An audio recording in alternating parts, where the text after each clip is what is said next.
บ่พัดถ้ามีผู้ใหญ่เพิ่นอยากรับลูกไปเลี้ยงนี่หรือว่าไปดูแลนี่สิยินยอมอยู่บ่มีคนหับไปแล้วเอ้ามีคนหับแล้วผู้อยู่ในท้องนี่ได้มีคนอันนี้เขาก็บอกจำตรงเขาก็บอกกับเพิ่นว่าเลี้ยงบ่ไหวแล้วว่ามัน 3-4 คนแล้ว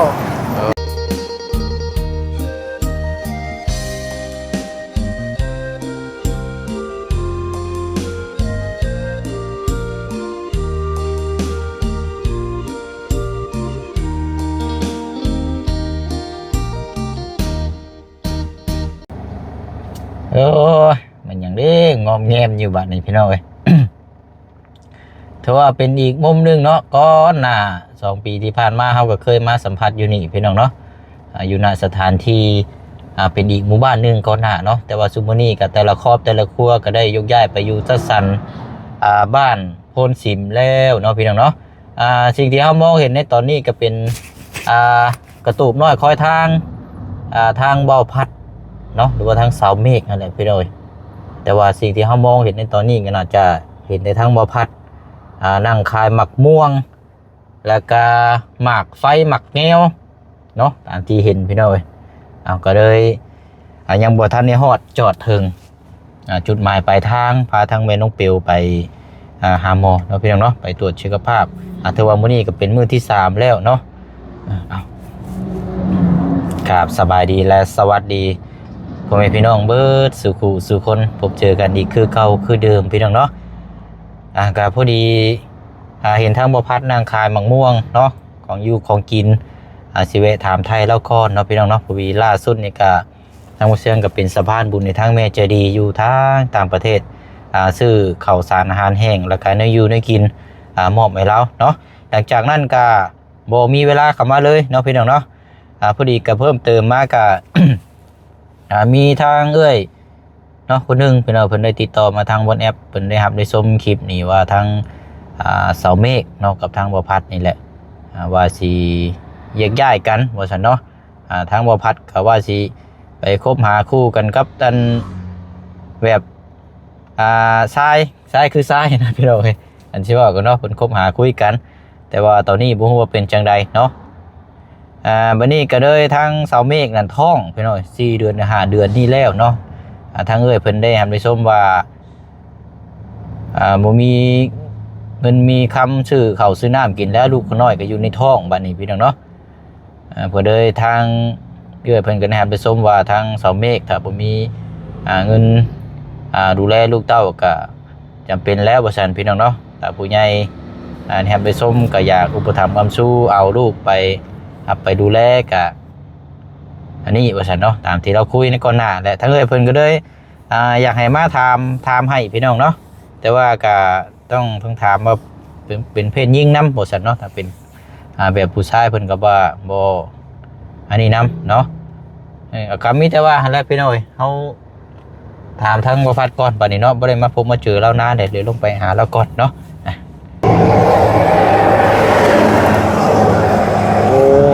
ได้เนาะ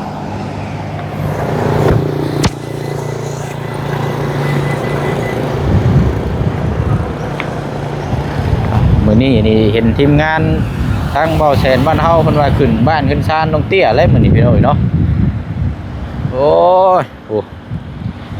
สบายดีพ่อข้าเด้ออ้าวเป็นนี่ได้อันนี้คือมานั่งขายแนวนี้อันนี้เดียวว่ารุ่นอ๋อ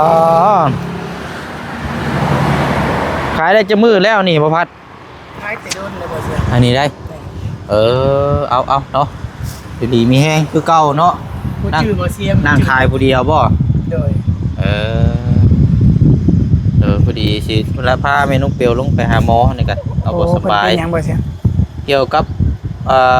โรคประจำตัวผู้หญิงนั่นแหละโดยมดลูกนั่นแหละเลยสิลงไปแล้วก็บ่ได้เห็นทางพ่อพัดนั่งอันนี้สิล็อกให้ก็ออกมาสวยโอ้โคตรดีเนาะอันนี้เนาะมีหนหมักไฟเนาะอันนี้เอามาธรรมชาติบนบ่อพันนี่แมนไปเอาอยู่ด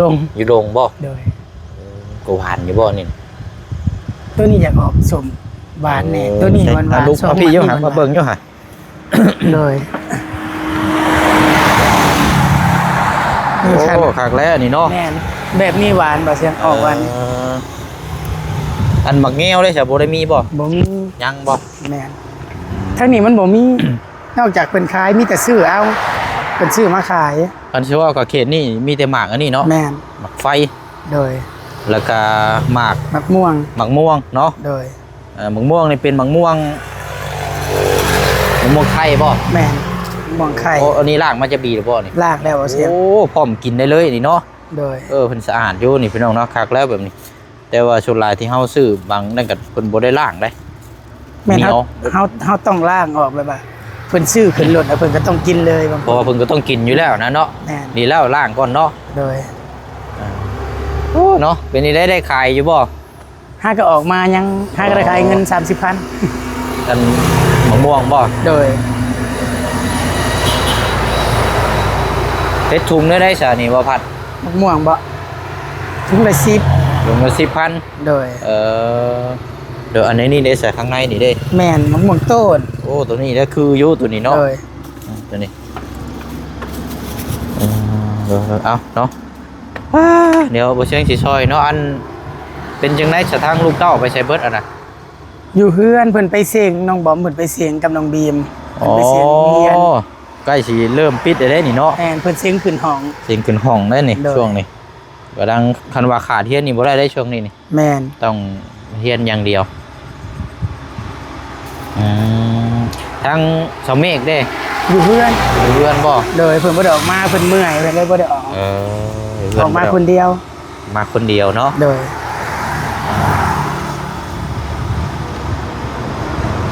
แล้วน่าเป็นได้สาวตัวน้อย ลูกในท้อง ในท้องนะ เพิ่นเสียงถามจังได๋ก็ คนน้อยในท้องเป็นยังไงว่าดิ้นดีแข็งอยู่บ่ เพิ่นก็ถามเพิ่นว่าเป็นจังได๋ลูกแห้งดิ้นแห้งบ่เพิ่นก็ว่าแห้งบางคืนก็นอนจนบ่ได้แบบมันตีงมันหยัง จักเดือนแล้วก็บ่พัด เพิ่นว่า6 6เดือนนี่บ่ใช่ แม่น6เดือนนี้ 6 7 8 9อีก3เดือนเนาะ แม่น อันน่าได้ไปอันฝากท้องฝากคันหยังจะบีอยู่บ่ ทางท้องนี่ยังบ่ได้ไปว่าเสียงยังบ่ได้ไป คันว่าเฮาสิเอ็กโกเบิ่งเพศนี่ก็บ่ฮู้ได้นี่เนาะ แม่นไปเอ็กโกเพิ่นไปเอ็กโกเทื่อนึงน่ะหมอเพิ่นก็บอกว่าบ่ยังบ่มั่นใจเพิ่นก็บอกว่าผู้หญิงแต่ว่ามันบ่มั่นใจ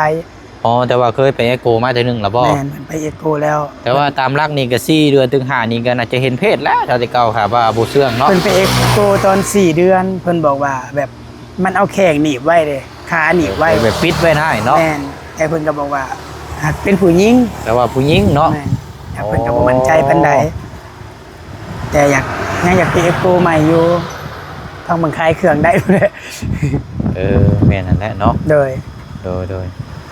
ก็อันนั้นอยู่ว่านอนอยู่น้ำกันหักแพงกันอยู่แล้วว่าเดี๋ยวนี้กัน ก็คือเก่าหัวจัง คือเก่า แม่ อันยังคุยกันอยู่ว่ากับนั่นน่ะ คุย คุยกันคือเก่าอยู่ เฮาก็บ่อยากให้เพิ่นเสียน้ำใจ ที่เพิ่นเคยซอยเฮา กับปกติเนาะ คุยธรรมดา โดย โดย คุยกันหักแพงกันนั่นแหละเนาะ แฟนกันธรรมดาก็เพิ่นก็บอกว่าถ้าบ่ได้เป็นแฟนก็เป็นพี่เป็นน้องก็ได้ คุยกันแบบว่า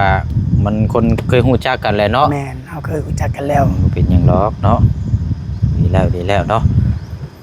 เฮาก็แบบลืมเพิ่นบ่ได้อะเพิ่นเคยซอยแบบที่ผ่านมา ก็หักแพงกันกับเพิ่น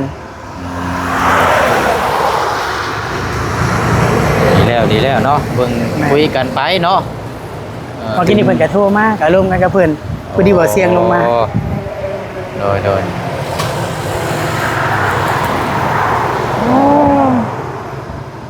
อันประพัดถ้ามีผู้ใหญ่เพิ่นอยากรับลูกไปเลี้ยงนี่หรือว่าไปดูแลนี่สิยินยอมอยู่บ่หรือว่าขึ้นอยู่กับทางชาวเมฆผู้น้อยเห็นไหม ลูกผู้น้อยนี่บ่มีคนหับไปแล้ว เอ้า มีคนหับแล้ว ผู้อยู่ในท้องนี่ได้ มีคนในนี้เขาก็บอกดำตรงเขาก็บอกแล้วเพิ่นว่าเลี้ยงบ่ไหวแล้วว่ามัน 3-4 คนแล้วแล้วเพิ่นก็อยากขอเอาไปอุปถัมภ์แต่เขาก็ยกให้เพิ่นแล้วแต่เพิ่นว่ามื้อเกิดมื้อคลอดมื้อหยังแล้วเพิ่นสิ มาหับเลย มา สิ หับ บ่ เอาแม่นมาหับเอา แต่เพิ่นน่ะบ่มีลูกเพิ่นก็เอาผัวมาหลายแล้ว แต่เพิ่นบ่มีลูกผัวหลายปีแล้วบ่มีลูกจักคน ไปนั่งกระตู้มาก่อนก็ได้ซะ โดย เดี๋ยวจักมาเอาอ๋อนี่มีอันเตหึงนะบ่บ่พัด โดย คุยกันเตหึงนะบ่เรื่องนี้นะ เรื่องนี้บ่ฮาก็คุยกับเพิ่นได้เมื่อวานนี่ว่าเสียง เมื่อวานนี่ แม่น เพิ่นโทรมาหาเจ้าเลยตรงบ่ โทรมาทางเสาฝน เออ โทรมาทางเสาฝน โทรมาหาทั้งสาวพล แม่นแต่เฮาก็ได้รับปากกับเพิ่นแล้ว แต่เพิ่นก็บอกว่าถ้าว่าเจ้าสิให้ข่อยเลี้ยง เจ้าก็ตัดสินจุมเจ้าตัดสินใจคักแน่แล้วบ่ มันก็ตัดสินใจแหละบ่เสียงเลยแบบเฮามันบ่มีคันสิเอาลูกไว้ก็คือน้องฟุดแต่เพิ่นก็ยังน้อยหาก็ได้2 ปีคันหาเงินก็บ่จักจะส่งลูกเรียนบ่จักสิเลี้ยงน้องฟุดบัดเกิดมาผู้ใหม่บัดช่วงนี้แบบข้าวกับแพงนมกับแพงมันยังกับแพงแต่ทางเฮาก็บ่ไหวแม่นมันบ่ไหวบ่เสียงเลย เฮามองไปมุมนี้ก็โอ้หนักเลยนี่ มองไปทางนี้บัดลำบากบ่จักจักซื้อนมบ่จักจักซื้อเงินเฟิด เออ ก็คือน้องแฟหากะออกนมเนาะปัดสิมาเรียกอีกผู้ที่2อีกผู้ที่4แล้วบัดนี้ บ่แห้งเนาะ แม่นกะบ่ไหวเอาก็เลยแบบหาคนเอาไปเลี้ยงให้อยากให้เพิ่นแบบผู้มีฐานะแบบเพิ่นมีกว่าเฮา เป็นดู ใคร แล กว่า ซะ เฮา เนาะ แม่นเฮาก็ดีใจว่าแสงให้ทาอยู่นำเฮากะทุกข์ๆยากๆลำบาก คันว่าอยู่ดีไม่แห้งก็จังพ่อหน้าพ่อตากันคือเก่าคั่นแหละเนาะ แม่น เหมือนกัน เป็นจังไหนบัด อันนี้เพิ่นโทรมาหรือแบบคุยโทรศัพท์ซั่นบ่ คุยทางโทรศัพท์เลย คนทางใดน่ะ คนทางปากเซ อยู่ปากเซ แม่น อ๋อ ทางปากเซ เออโทรมาหา เฮาบ่ได้ขอหยังกับเพิ่นขอให้เพิ่นจ่ายค่าหัวของหมอให้เวลาไปคลอดลูก แล้วให้เพิ่นมาเอาอยู่บ้าน แต่ว่ามื้อทำคลอดมื้อแบบอยู่พื้นอยู่ไผนี่ก็คือมาอยู่กับประทันคือเก่า โดย อยู่บ้านคนซิมเนี่ยก็คือว่าอยู่บ่ได้เนาะเพราะเฮายังบ่ได้ขึ้นเสมอตัวเลขน้ำเพิ่น แม่นนั่นแหละ แม่นถ้าว่าเฮาเกิดลูกเมื่ออยู่พื้นอยู่ไผพื้นเฮาก็คือได้เสียทั้งบ้านเขา โดย บ่เสียงเลย ก็คือตามอีกของบ้านเพิ่นก็คือแบบเสียควายเฮาก็มีแต่มาได้อยู่ฟรีเกิดอยู่ฟรีอยู่พื้นอยู่ไผแล้วก็พากันเมื่อพุ่น จังมืออยู่พุ่นเนาะ แม่นสามีก็เพิ่นตัดสินใจแล้วเพิ่นว่า เออ เพิ่นก็ถามว่าได้ลูกออกวิทย์เขาเพิ่นมาหับลูกหับเต้าไปดูแลอุปถัมภ์แล้ว ประมาณเดือนหนึ่งเดือนปลายเพิ่นก็ไปหาเงินหม่องเก่าเพิ่นปักเซ น้องสาวเมฆบ่เราไปเฮ็ดงานหยังอ่ะน่ะ อยู่บริษัทขนส่ง มีใช่ขนส่ง แพ็คเครื่องซอยเขาขนส่ง อ๋อเป็นพนักงานแพ็คเครื่อง แม่ โอ้นี่ก็ได้ก็นั่นอยู่ได้ ไป เห็นเจ้าเห็นหลายอยู่ ไอ้เพิ่นน่ะเพิ่นเว้าคันว่า สิป้าน้องพูดน้องหยังเมียนให้ทางเฮาเบิ่ง อื ให้เพิ่น ม สิไปเองเดี๋ยวเฮาก็เลยหับปากกับเพิ่นถ้าเพิ่นจะไปนำเพิ่นยันบ่ไหวเพิ่นน่ะ โดย เฮ็ดเวียกแม่มันหยังแน่ก็คือคิดไปกะลายมุมกะ มันก็อุกใจบ่เสียเลยคันเฮาสิเลี้ยงกะ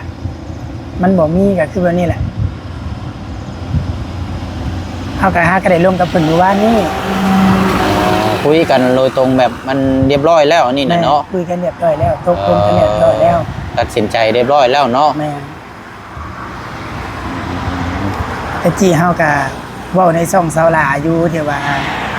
มีแบบผู้ใหญ่มันหยังแบบอยากได้ไปอุปถัมภ์มันหยังน่ะเด็กน่ะเฮาก็ โดย สีมอบให้เพิ่นไปดูแลไปอุปถัมภ์แต่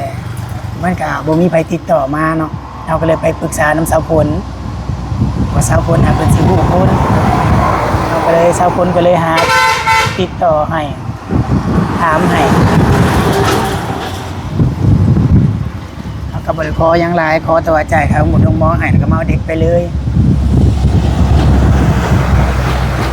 เพราะว่าอันนี้คือบ่เชียงกับบ่มีผู้ใหญ่เพิ่นก็ติดต่อมาหาคือกันหั้นนะแต่ว่ามันก็ขึ้นอยู่กับทางจุมเจ้าเนาะว่าสิให้ทางผู้ใหญ่เพิ่นไปอุปถัมภ์คำสู้บ่เป็นคนดูแลเพิ่นติดต่อมาหาหลายรอบแล้วทางเอื้อยเพิ่นน่ะ โอ้ จะว่าคนเดียวกันบ่จัก เพิ่นอยู่ไสบ่เสีย แต่บ่เชียงบ่ได้ถามใช่ว่าเพิ่นอยู่แต่เป็นผู้หญิงนะเพิ่นก็ว่าเอาผัวหลายพาหลายอยู่นำกันหลายแต่ว่าเพิ่นบ่มีลูก โดยอันนี้บ่ฮู้ว่า ผัวเพิ่นชื่อหยังเนาะเซาพ้นก็บอกชื่ออยู่แต่เฮาก็ แล้ว บ่ค่อย อาจจะ จำชื่อ อาจจะเป็นคนเดียวกันบ่หรือว่าจังไดก็บ่ฮู้แต่ว่าเพิ่นพร้อมที่จะดูแลพร้อมที่จะแบบเบิ่งแย่งแบบวันนี้เลยแหละเพิ่นก็อยากให้บ่เชียงมาถามทั้งบ่พัดทั้งเสาเมฆว่าแม่นแท้บ่เพราะว่าทั้งเอื้อยนี่อยากได้ลูกเมื่อเลี้ยงน่ะเป็นลูกบุญธรรมเพราะว่าบ่มีลูกหั่นนะแล้วว่านะ โดยแต่ว่าอันนี้เพิ่นอยู่ปากเซ อ๋อ เพิ่นอยู่ปากเซ บ่เชียงบ่ได้ถามเราว่าทั้งเอื้อยเพิ่นว่าจะอยู่ปักเชหรือว่าอยู่ไสนี่ต้องเช็คอีกเทื่อนึง แม่นลูกน่ะให้แท้ลงกับเพิ่นแล้ว เอาเนาะอีกรออีก2-3 เดือนเนาะ แม่นแล้วอีก3 เดือน 2-3 เดือน แต่กว่าสิพาเพิ่นไปเอ็กโกอยู่ว่าพังเบิ่งคลายเครื่องได้สิไปเอ็กโกเบิ่งว่าเป็นผู้หญิงบ่ก็คนอยู่ในบ้านพ้นชิมก็อยากได้ แต่เฮาบ่ให้เพราะว่ามันอยู่ใกล้เฮาโพด มันอยู่ใกล้โพดเนาะ แม่นมันอยู่ใกล้ แล้ โพ ว ดเฮาก็เลยอยากให้คนไกลๆแบบเฮาบ่เห็นนะบ่เสียง โดย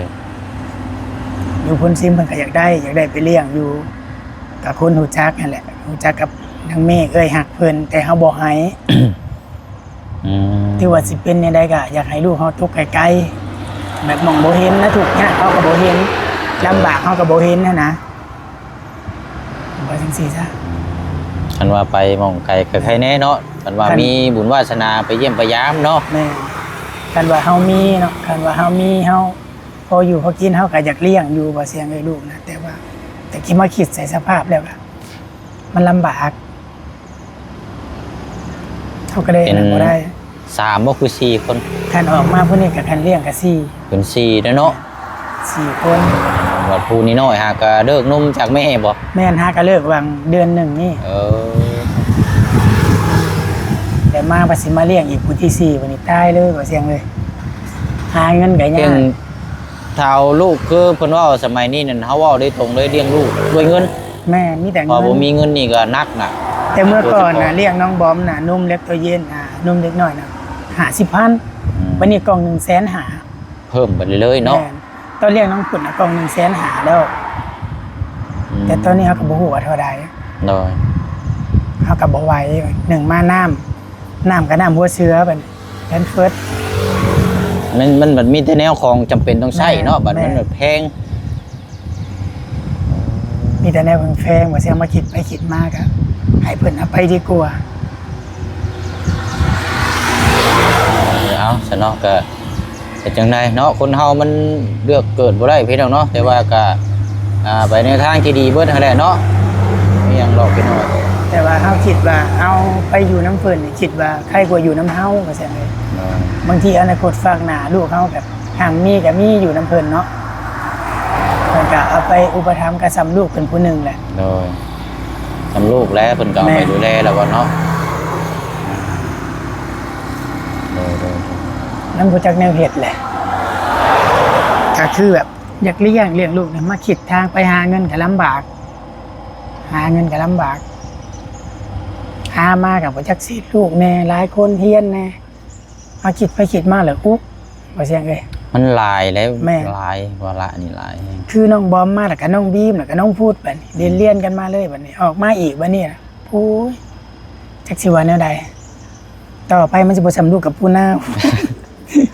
มันเสียงเลยบ่ไหวเลย โอ้ยเนาะพี่น้องเอ้ย เออ เอาซะเนาะถ้าทั้ง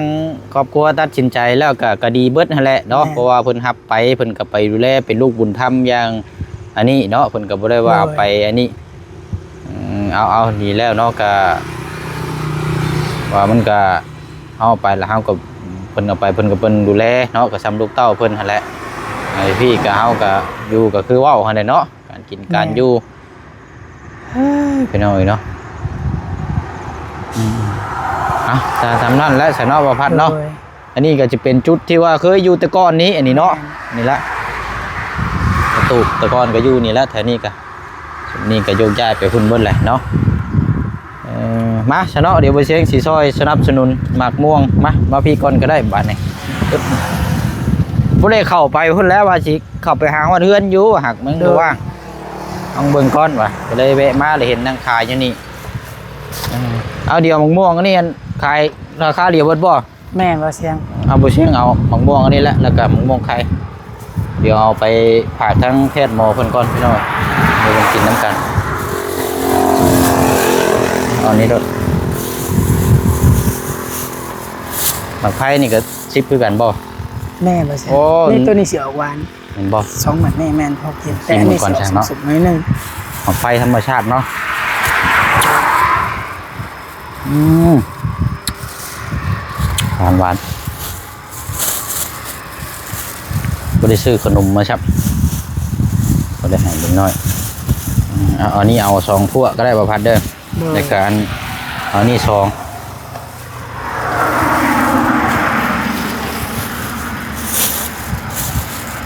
ต้องได้ใส่คนละถุงเนี่ยไม่อย่างมันเต็งกันบ่ อ๋อ เสียง ดูเอาจังซั่นก็ได้ใช่เนาะ แม่นมันเต็งกันเนี่ยมัน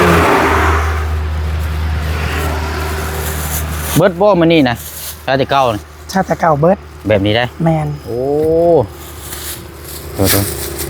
เอาใส่ไปอีกก็ได้บ่พัดใส่ถุงเดียวกันก็บ่ได้บ่ มันเป๊ะได้บ่เสียงแบบมันซ่อนๆกันแล้วมันเต็ง มันกินบ่แซ่บ บ่ เลย ใหญ่ เนาะ บ่ใหญ่มันเต็งกัน โอ้เดี๋ยวเอาแต่เนาะเป็นอย่าง มัน เดีย จะ ว แบบเนื้อมันนุ่มแล้วมันสิกินบ่อยากแซ่บ เพราะว่าไปผากทั้ง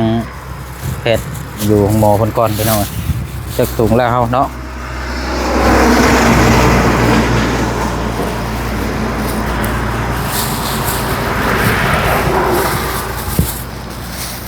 บ่ได้ชูอยู่ซื้อกินนั่นแหละเนาะ โดยว่าเสียง แต่ก่อนนี่ก็ย่ำนั่นก็แม่นหมากกระทันเนาะหมากกระทันหมากอันนี้แหละ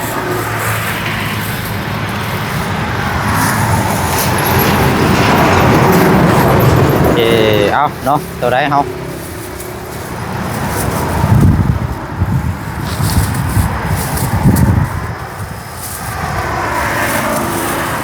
8บ่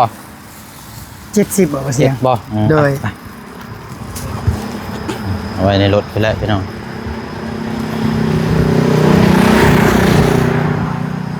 โอเคขึ้นนี่ก็ได้ป่ะครับ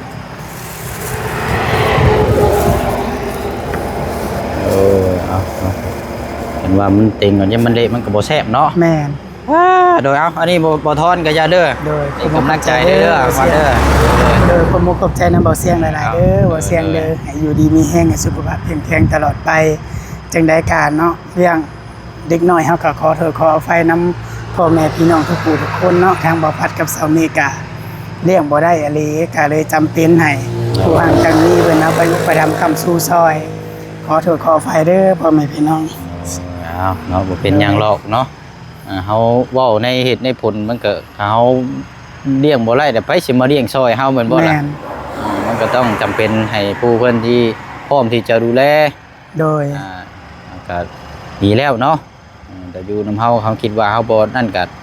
พอคนดูแลพร้อมที่จะอุปถัมภ์คำสู้ก็มีอันนั้นเนาะ แม่นเฮาก็อยากเห็นแบบลูกที่ไปอยู่น้ำเพิ่นอยากให้มีอนาคตกว่าอยู่น้ำเฮาว่าซั่นซะบ่เสียงเอ้ย โดย มีหน้าที่การงานที่ดี ก็คือบ่อยากให้ลูกเฮาลำบาก คิดไปอย่างหนึ่งค่ะ โดย